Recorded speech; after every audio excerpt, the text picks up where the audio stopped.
महाराष्ट्र के चुनाव में क्या हुआ ये आप तमाम लोग जानते हैं। आपने देखा कि किस तरह से महाविकास आघाड़ी महायुति के सामने पूरी तरीके से पस्त हो गई।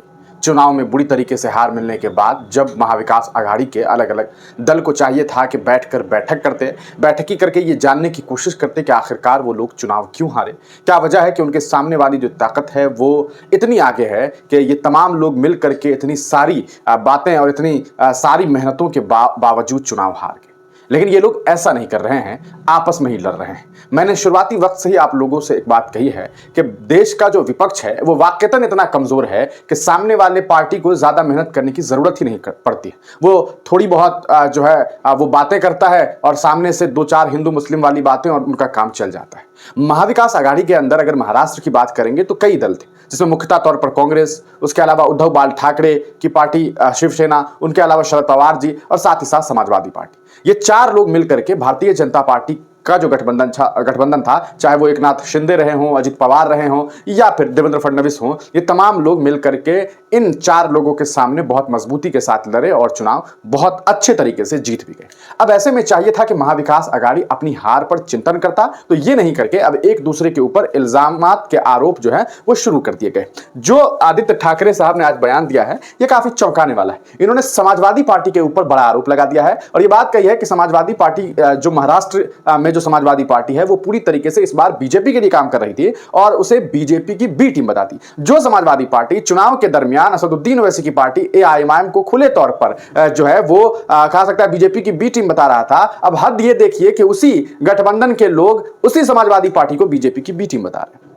ये है इन लोगों के हालात। ये आपस में लड़ते जो हैं वो पस्त हो जाते हैं और फिर कभी ये चुनाव जीत नहीं पाते। अब आप खुद अंदाजा लगाइए, ठीक है, अगर आज इन्हें ये लग रहा है कि भाई अखिलेश यादव ने जो है वो महाविकास आघाड़ी के खिलाफ काम किया महाराष्ट्र में, तो फिर ये बात इन्हें चुनाव से पहले क्यों याद नहीं थी? चुनाव से पहले हम जैसे लोग ये सवाल पूछ रहे थे कि जब भाई महाविकास आघाड़ी ने समाजवादी पार्टी को सिर्फ 2 सीट्स दिए तो फिर ये 9 सीट पर चुनाव क्यों लड़ रही थी? ये फ्रेंडली इलेक्शन क्या होता है? क्या ये कोई खेल चल रहा है कि आप फ्रेंडली इलेक्शन लड़ेंगे जब आपको मालूम है कि सामने वाला आदमी जो है वो काफी मजबूत है? मान लेते हैं कि कोई पहलवानी चल रही है, दो पहलवान जो है या 3 पहलवान दोनों तरफ हैं, 3 पहलवान दोनों तरफ खेल रहे हैं और पहलवानी चल रही है और एक टीम के पहलवान में से एक पहलवान कहेगा ऐसा है साहब कि हम जो है फ्रेंडली फाइट करेंगे, हम आपस में 2 आदमी से जो है लड़ाई लड़ेंगे और फिर हमारी लड़ाई इनसे भी रहेगी। तो ये और मान लीजिए इसमें 3 है तो 1 2 3 ये एक और एक ये दोनों आपस में ही लड़ रहे हैं और फिर ये तीनों मिल करके इन्हें पटकनी देता है और फिर ये चुनाव हार जाते हैं और कहते हैं हम तो फ्रेंडली फाइट लड़ रहे थे। क्या मतलब होता है भाई इसका? तो उस वक्त इन लोगों को ये ख्याल नहीं आया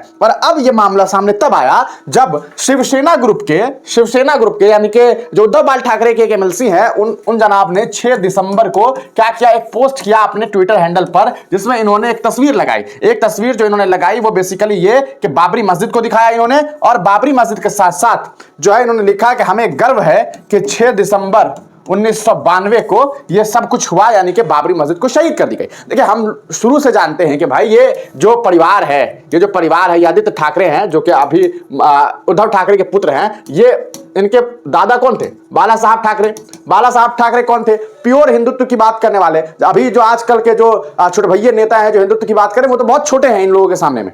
तो उस परिवार का वो आदमी है और उस परिवार के द्वारा ये अचानक से, ठीक है वक्त बदल गया, कहा जा सकता है राजनीति जो है इंसान को कहां से कहां खड़ा कर देती है, वरना जो उद्धव बाल ठाकरे थे एकदम करारे हिंदुत्ववादी और एकदम जबरदस्त तरीके से हिंदुत्व की बात करने वाले। लेकिन बीजेपी का एक तरीका रहता है, बीजेपी कहीं भी किसी भी स्टेट में जब चुनाव लड़ती है तो वो हार जाती है। तो इसके लिए ये करती क्या है कि वहां स्टेट की जो अपनी पार्टी होती है, जैसे मान लीजिए बिहार में जेडीयू है तो इसने क्या किया, जेडीयू के साथ सबसे पहले गठबंधन किया। अब धीरे धीरे ये जेडीयू को तोड़ता जाएगा, इसके लोगों को अपने में लेकर के आ जाएगा और उसके साथ क्या होगा, एक दिन ऐसा हो जाएगा कि बिहार में बीजेपी मजबूत हो जाएगी और एक मुश्त चुनाव जीत जाएगी और फिर जेडीयू को कर देगी दरकिनार। इसी तरह महाराष्ट्र में भी इसने यही किया। जो उद्धव बाल ठाकरे जो शिवसेना है उसे पहले इसने तोड़ दिया, 2 हिस्से में करके। एक तरफ क्या हो गया राज ठाकरे, एक तरफ हो गया आपको उद्धव ठाकरे, दोनों पार्टी अलग अलग हो गई। उसी तरह आप देखेंगे जो कहा सकता है कि एनसीपी है, एनसीपी में क्या हुआ, एकनाथ शिंदे एक तरफ, शरद पवार एक तरफ, पार्टी को 2 हिस्सों में तोड़ दिया। बीजेपी वहां पे सक्सेस कर रही। लेकिन अब सवाल ये उठता है कि एक तरफ आप हिंदुत्ववादी की बात भी करेंगे, आप बाबरी की शहादत, आप समाजवाद की भी बात करेंगे, सेकुलरिज्म की भी बात करेंगे और आप इस बात का समर्थन करेंगे कि बाबरी मस्जिद की शहादत सही थी, यानी कि ठीक हुआ, अच्छा हुआ। जबकि सुप्रीम कोर्ट के अगर आप ऑर्डर को पढ़ेंगे उसमें साफ तौर पर जो है ये बात कही गई थी कि जो कुछ 1992 6 दिसंबर को हुआ था वो रूल ऑफ लॉ के खिलाफ था, यानी कि जो कानून व्यवस्था है इस देश में, जो संवैधानिक तौर तरीके हैं उसके खिलाफ सारा का सारा काम हुआ। तो फिर अगर जब ये सारी बातें हुई तो इसका मतलब यह है कि जिस चीज का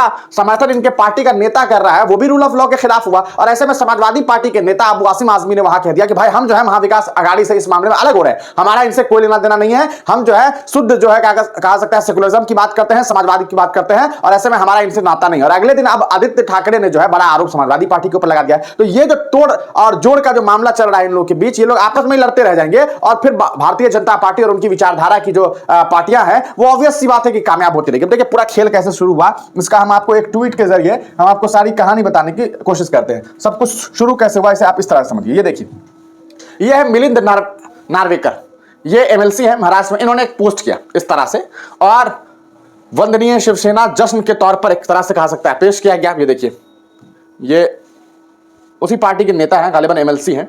इन्होंने किसकी किसकी तस्वीर लगाई, यहाँ आदित्य ठाकरे आपको दिखाई दे रहे होंगे, उनके फादर उद्धव ठाकरे, और यहाँ बाबा बाल साहब ठाकरे, और ये जश्न भरी एक तस्वीर। इसके बाद क्या हुआ कि रईस शेख है, उन्होंने लिखा कि this is to remind you that the Shiv Sena Uddhav Bal Thackeray party enjoyed enormous support from the secular votes in the last 2 elections, Lok Sabha and the Maharashtra Vidhan Sabha. The glorification of the dark day in Indian history is uncalled for and unwarranted. I strongly condemn such kind of glorification. यानी कि अब इन लोगों का कह रहे हैं कि ऐसा है साहब, रईस शेख क्या कह रहे हैं, वो कह रहे हैं कि ऐसा है कि मुसलमानों ने आपको वोट दिया और आप उस काले दिन को का जश्न मना रहे हैं जिसका कहा सकता है पूरे मुसलमानों से जो है रिश्ता है, और जो भी लोग संविधान को मानते हैं उन्हें बखूबी मार में। अब देखिए, अबू आसिम आजमी ने ट्वीट कर दिया, समाजवादी पार्टी को महाराष्ट्र में अकेले चलना गवारा है, लेकिन महाविकास आघाड़ी में रहते हुए शिवसेना उद्धव बाल ठाकरे की सांप्रदायिक विचारधारा का हिस्सा बनना हरगिज गवारा नहीं है। ये महाराष्ट्र के अध्यक्ष हैं आपको अबू आसिम आजमी समाजवादी पार्टी के। तो इन्होंने अब ट्वीट कर दिया कि भाई ऐसा है कि हम जो है अलग रहेंगे, लेकिन हम ऐसी ताकतों का समर्थन नहीं करेंगे। आप देखिए,